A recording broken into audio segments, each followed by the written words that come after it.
A message to our son.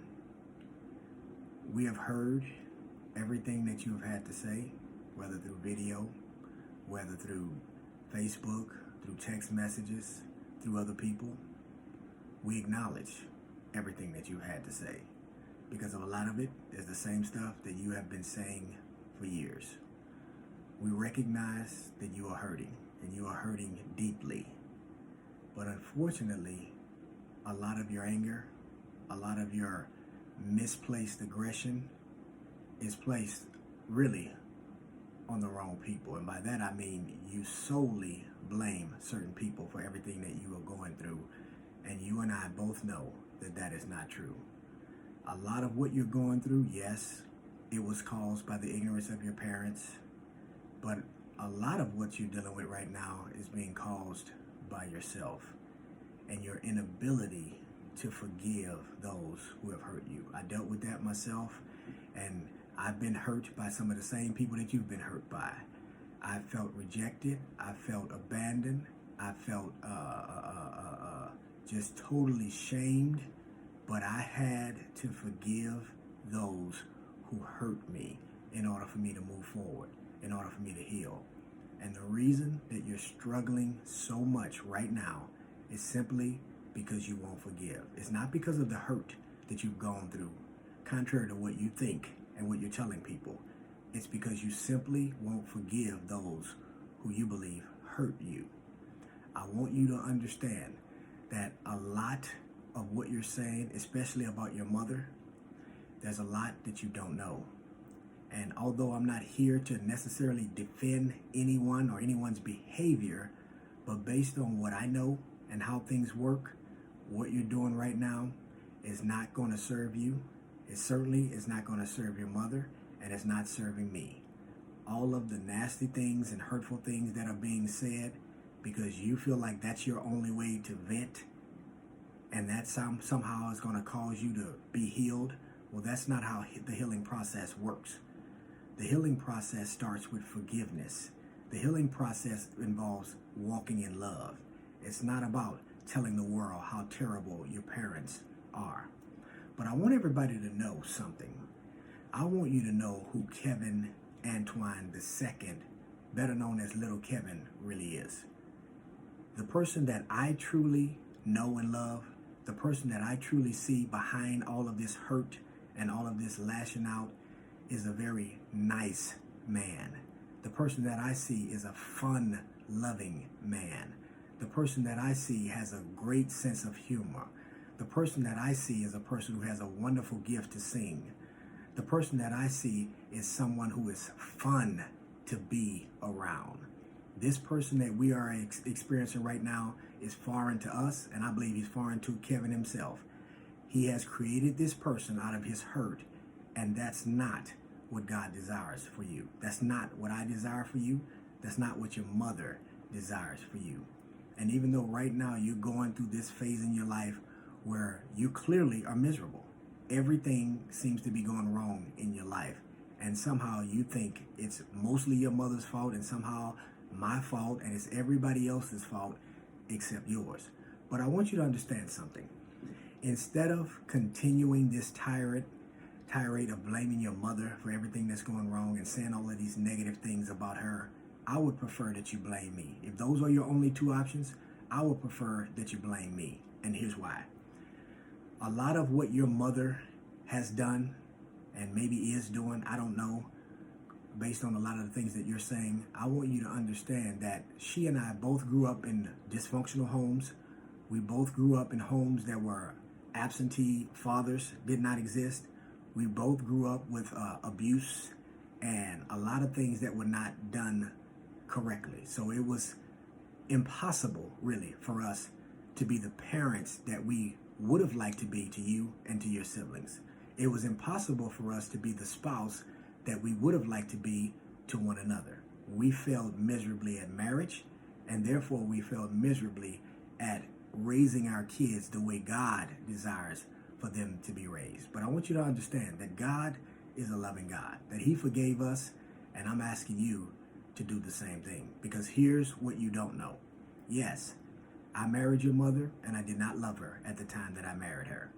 I know that my mother, when she was alive, she recently said that I married your mother simply because she made me marry your mother. I know that you also know that Felicia's mother, your grandmother on the other side, maternal grandmother, also was pressuring us to get married. I did not marry your mother because of your maternal grandmother, nor did I marry your mother because of your paternal grandmother, even though they were trying to influence me to do so. I married your mother because of you. Let me say that again, because here's something I've never told anybody. I married your mother because of you. You were the only child that we had out of wedlock. You were born. I wanted to do what I thought was the right thing. Is it safe to say now, knowing what I know, would I probably have married your mother if you were not already born? Probably not.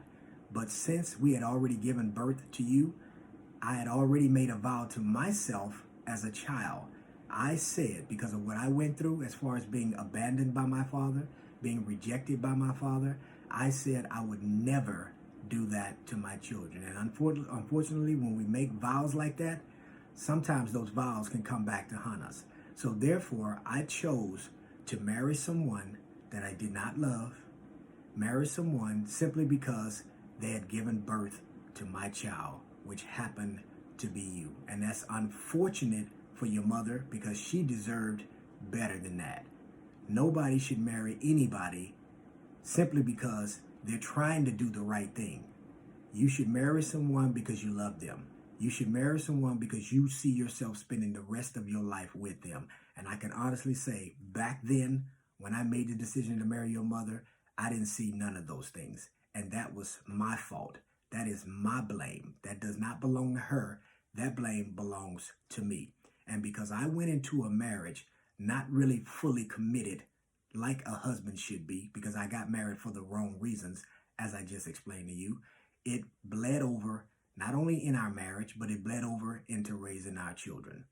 And not understanding that because I came into a situation, the marriage institution, with no clue as to what I was doing, and neither did she, because we both grew up in homes where we did not see what a marriage is supposed to look like. God did not exist in our world. Although he does exist, he didn't exist in our world because we had no relationship with him. And therefore, he was not obligated to be involved in anything that we were doing. And unfortunately, because of our ignorance about marriage, we failed miserably at marriage. And we had the nerve to have 3 children out of that broken marriage, which also we were ill prepared for. We had no idea on what we were doing as far as parenting, but we were learning as we go. Unfortunately for you, you were the firstborn child.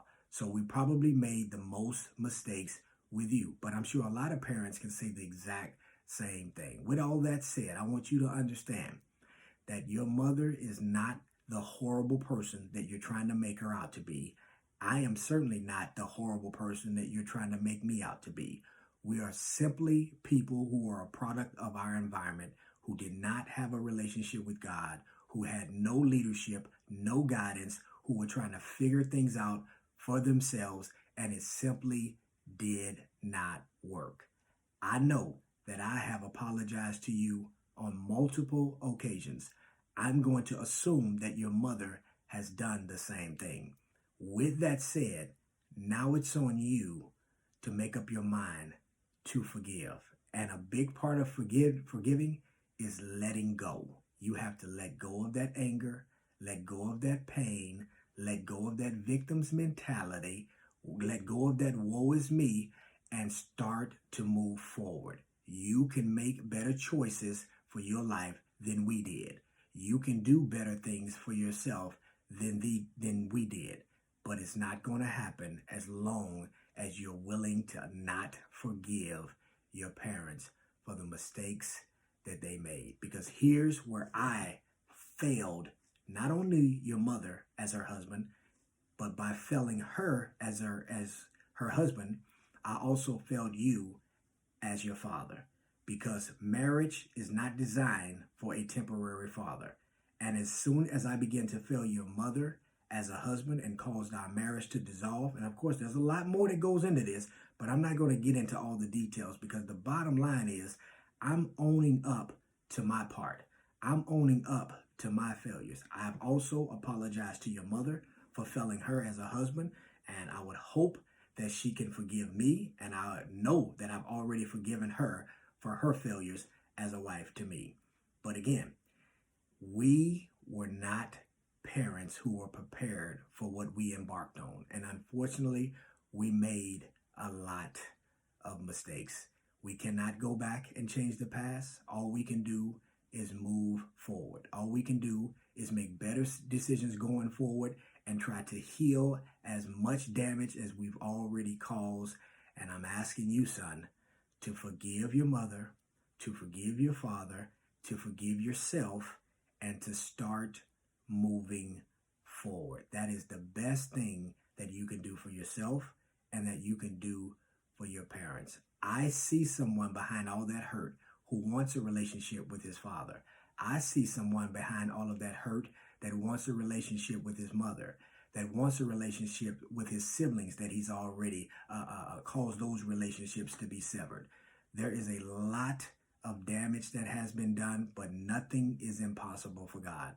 All of what has been done can be restored. It can be rectified, but it starts by making one right, a good decision after another. We cannot continue to dwell on the past, things that we cannot change simply because you think that's the way you're going to receive your healing.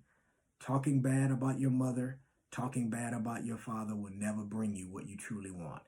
God says that we are to honor our mother and our father. And if you were to ask yourself that question, how well are you doing in that area? It's easy for you to blame your mother for failing you as a parent. It's easy for you to blame your father for failing you as a parent. But how well are you doing with what God has told you to do? And he has told you to honor your parents. I don't feel honored, and I'm sure your mother would say the same thing. She does not feel honored by you. As a husband, as a father, I was supposed to be a provider. I was supposed to be a protector. I was supposed to be a leader. I was supposed to be a teacher, and I was supposed to be a healer. I didn't know anything about neither one of those when I married your mother and we gave birth to you.